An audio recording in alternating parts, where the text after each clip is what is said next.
आवेश वितरण क्या है, रेखीय आवेश वितरण यानी लीनियर चार्ज डिस्ट्रीब्यूशन क्या है। तो यदि आवेश सतत रूप से आपको किसी रेखा के अनुगत विस्तृत है, चाहे वो सररेखीय आपका है, तो अगर रेखा के अनुगत चार्ज सतत रूप से वितरित हैं तो उसी को रेखीय आवेश वितरण कह सकते हैं। क्या है आपका कि जब आपको आवेश किसी रेखा यानी सीधी हो या वक्री हो पर एक समान रूप से वितरित हैं तो उसे क्या कह सकते हैं, रेखीय आवेश वितरण कहा जाता है। अब इसमें सपोज कीजिए कि अगर Q आवेश है और L लंबाई पर वितरित हैं, Q आवेश L लंबाई पर वितरित है तो रेखीय आवेश घनत्व निकालते हैं और रेखीय आवेश घनत्व जिस आपको लीनियर चार्ज डेंसिटी जिसको लेम्डा से प्रस्तुत करते हैं, और अगर Q आवेश L लंबाई पर वितरित है तो लेम्डा बराबर Q अपान L होगा। इस चीज को ध्यान रखिएगा कि लेम्डा बराबर क्या होगा, Q इंटू, इस प्रकार Q बराबर लेम्डा इंटू L हो जाएगा।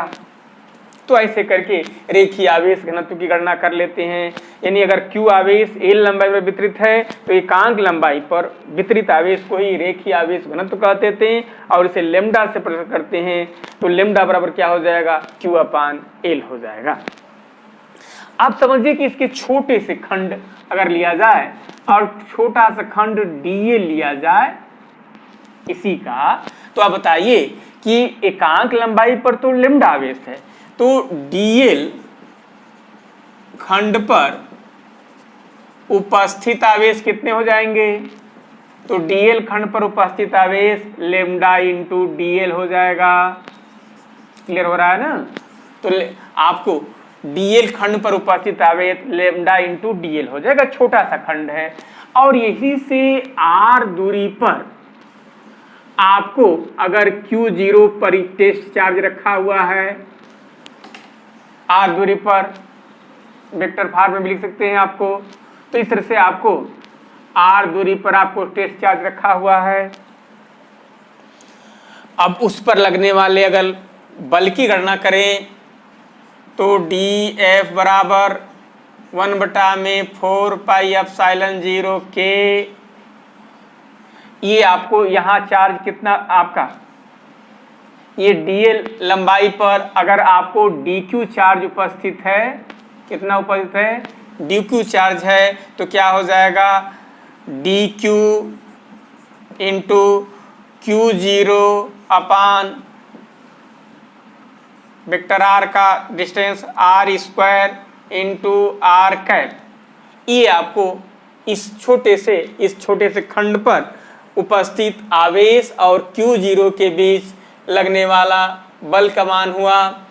इस dq को dl खंड पर उपस्थित जो dq आवेश था, या जो dl खंड पर उपस्थित आवेश dq था, यही क्या है, लेम्डा इंटू dl के बराबर है। इसलिए इसको ऐसे भी लिख सकते हैं, dA बराबर 1/4 pi epsilon 0 k lambda dl Q0 अपान r स्क्वायर r कैप। ऐसे करके लिखा जा सकता है। ये छोटे से खंड पर उपस्थित आवेश था। अब अगर संपूर्ण आवेश की L लंबाई पर या किसी लंबाई पर उसकी संपूर्ण आपका लंबाई द्वारा वहां पर उपस्थित Q0 पर लगने वाले बल की गणना करनी होती है, तो क्या करते हैं, इसको समाकलन कर देते हैं। दोनों साइडों में समाकलन करेंगे, कहां से कहां तक, संपूर्ण लंबाई 0 से L तक 1/4 pi epsilon 0 k lambda dl dq r square r cap. यहां पर क्या हो जाएगा आपका 4 पाई एप्सिलॉन 0 k, ये तो बाहर है आपका, लेम्डा भी कांस्टेंट राशि होगी, ये भी बाहर होगी। इस प्रकार लेम्डा Q0 को बाहर कर देंगे कि 0 to L, ये आपको dl होगा, ठीक ना। तो dl आपका आर स्क्वायर और यहाँ पर आर कैप, इस रूप में आपको ये वैल्यू प्राप्त हुई। तो इसके रूप में आपको लगने वाले संपूर्ण बल की आप गणना कर सकते हैं इस रूप में ही, ठीक ना। तो ऐसे करके आपको संपूर्ण ये रेखीय आवेश घनत्व के रूप में, यानी इस तरह से आपको जब गणना करनी होती है तो ऐसे समाकलन करके, समाकलन में ये dl का ही वैरी करेगा, वो 0 से l तक उसकी समाकलन की गई है।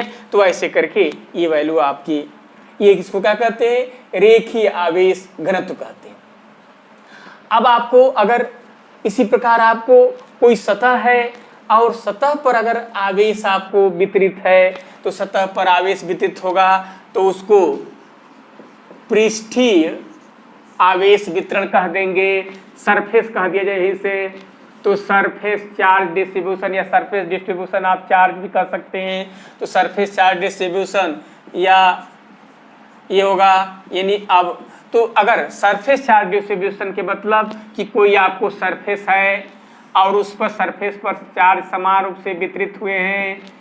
अगर Q आवेश A सरफेस पर वितरित हुआ है, कितने सरफेस पर, अगर Q आवेश A सरफेस पर वितरित हुआ है तो उस स्थिति में पृष्ठीय आवेश घनत्व या A सरफेस पर उसको वितरित मान लें, तो उस स्थिति में पृष्ठीय आवेश घनत्व सिग्मा से प्रश्न करते हैं और सिग्मा बराबर Q/A हो जाएगा अगर A पृष्ठ पर वितरित है। तो इसी प्रकार अगर A पृष्ठ पर वितरित है, अगर इसको S मान लेते हैं पूरे को, तो सिग्मा बराबर Q/A रिप्रेजेंट कर देंगे, जिससे माने एरिया को, तो उससे डिवाइड कर देंगे। तो एकांक क्षेत्रफल पर उपस्थित यह आवेश है। अब इसका छोटा सा अगर पृष्ठ लें, कितना, ds क्षेत्रफल, कितना ले रहे हैं, ds क्षेत्रफल, तो पृष्ठीय आवेश घनत्व सिग्मा बराबर Q/S है, यानी Q बराबर क्या हो जाता है, सिग्मा इंटू S। तो इस प्रकार आपको ds क्षेत्रफल में उपस्थित आवेश कितने हो जाएंगे, उपस्थित आवेश अगर इसको dq से रिप्रेजेंट करें तो dq बराबर सिग्मा इंटू ds हो जाएगा। इस प्रकार इस ds क्षेत्रफल उपस्थित आवेश dq बराबर सिग्मा इंटू ds होगा। अब इस छोटे से क्षेत्रफल पर जो सूक्ष्म भाग पर उपस्थित आवेश है और Q0 के बीच लगने वाला बल की अगर गणना करेंगे तो dF बराबर 1/4πε0 के अगर माध्यम होगा तो के क्या होगा, dq Q0 और अपान अगर दूरी है आपका तो r स्क्वायर r कैप, ऐसे करके ये वैल्यू हुई। dq का मान रख दें तो 1/4πε0 के सिग्मा ds dq आपका Q0 अपान r square into r cap, ऐसे करके ये df का मान हुआ। अब संपूर्ण फोर्स की गणना करती हैं तो इसमें गणना करनी है तो समाकलन कर देंगे, उस साइड में भी समाकलन होगा आपका। अब पूरा सरफेस अगर एस है तो सरफेस होता है, अगर क्लोज सरफेस है तो यहाँ ऐसे यानी बंद सरफेस होगा, ओपन नहीं, तो ऐसे करके भी दिखा सकते हैं। और इस प्रकार ये सरफेस इंटीग्रल हुआ। इसके बाद आपका 1/4πε0 के सिग्मा ds Q0 अभी है, r स्क्वायर और r कैप, ऐसे करके आपने लिख दिया। इस प्रकार अगर लिख रहे हैं ये वैल्यू तो क्या होगा, f हो जाएगा, f इक्वल टू ये इस तरह से पर मैंने सरफेस इंटीग्रल है 1/4πε0 के को बाहर कर दीजिए और आपका Q0 भी बाहर कर दीजिए और सरफेस इंटीग्रल किस पर लागू होगा, आपका ऐसे सिग्मा भी कांस्टेंट हो जाएगा, सिग्मा केवल ds पर सरफेस इंटीग्रल लागू होगा, r स्क्वायर r कैप, ऐसे करके हम पृष्ठीय आवेश वितरण की गणना कर देते हैं और उसके कारण से लगने वाले बल की गणना आप इस प्रकार कर पाएंगे, ठीक ना। तो ऐसे करके आप उस पर गणना कर पाएंगे। इसी प्रकार आपका आप पृष्ठीय आवेश घनत्व के आधार पर आयतन आवेश घनत्व कर दें, वॉल्यूम चार्ज डिस्ट्रीब्यूशन अगर निकालनी है तो वॉल्यूम चार्ज डिस्ट्रीब्यूशन की गणना आप कैसे करेंगे, या वॉल्यूम डिस्ट्रीब्यूशन आप चार्ज की गणना कैसे करेंगे। तो समझिए कि अब आपको 3 डायमेंशनली यानी कोई घन है और क्यूबिकल है, और क्यूबिकल के अंदर आपको आवेश वितरित है, किसी घन के अंदर अब आवेश उपस्थित है, तो उसमें घन के अंदर आपको आवेश उपस्थित है और Q आवेश उसके V आयतन पर उपस्थित है। तो उस स्थिति में आपको आयतन आवेश घनत्व निकालते हैं, यानी एकांक आयतन में उपस्थित आवेश की मात्रा को ही क्या कहते हैं, आयतन आवेश घनत्व कहा जाता है। क्या बताए कि एकांक आयतन में उपस्थित आवेश की मात्रा को ही आयतन आवेश घनत्व कहते हैं। इसको रो से प्रदर्शित किया जाता है। इस प्रकार आपका रो बराबर क्या होगा, अगर Q आवेश V आयतन पर है तो रो बराबर Q इंटू V होगा। इस प्रकार आपका Q बराबर क्या हुआ, रो इंटू V हुआ। अब इसका छोटा सा हिस्सा लें, यानी जिसका आयतन आपको dV हो, स्मॉल छोटा सा खंड, और उसमें आपको अगर dQ आवेश उपस्थित हैं, dV आयतन में अगर dQ आवेश उपस्थित हैं तो आप इसके आधार पर, यानी dV आयतन में उपस्थित आवेश dQ बराबर क्या हो जाएगा, तो रो इंटू dV हो जाएगा। तो आपको अगर dV में dQ आवेश उपस्थित है तो dQ बराबर रो इंटू dV होगा। अब इस स्थिति में इस आपका इस छोटे से खंड में उपस्थित आवेश और Q0 के बीच लगने वाला बल DF equal to 1/4 pi epsilon 0 K क्या हुआ आपका DQ, Q0 डिस्टेंस तो है, उसका मार लेते हैं, R डिस्टेंस है तो R स्क्वायर और इंटू R कैप उसके एकांक सदिश है। अगर Q0 का मान इस रूप में लिख दें तो 1/4 पाई एप्सिलॉन 0 K क्या हो जाएगा, रो DV into Q0 R square into R cap होगा। इसी को समाकलन करते हुए संपूर्ण फोर्स निकाल सकते हैं।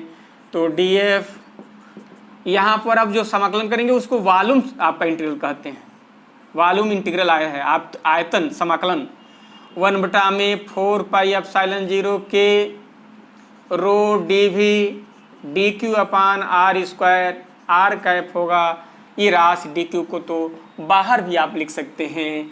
इस आधार पर आपको F इक्वल टू कितना प्राप्त हुआ, 1/4 पाई एप्सिलॉन 0 K, Q0 को भी बाहर कर दें, और ये वॉल्यूम इंटीग्रल हुआ आपका किस पर आप कार्य कर रहा है, रो DV R square into R cap. वैसे ये कांस्टेंट राशि होगी, केवल DV इंटीग्रेट होगा, उसका समाकलन प्राप्त होगा और उसके आधार पर संपूर्ण आपको उस पूरे आयतन में उपस्थित आवेश की गणना की जा सकती है। तो इस तरह से आपका ये सतत आवेश का वितरण, रेखीय आवेश वितरण रहा, पृष्ठीय आवेश वितरण रहा और वॉल्यूम आवेश वितरण रहा। अब इस प्रकार आपका यह चैप्टर जो पहला आपका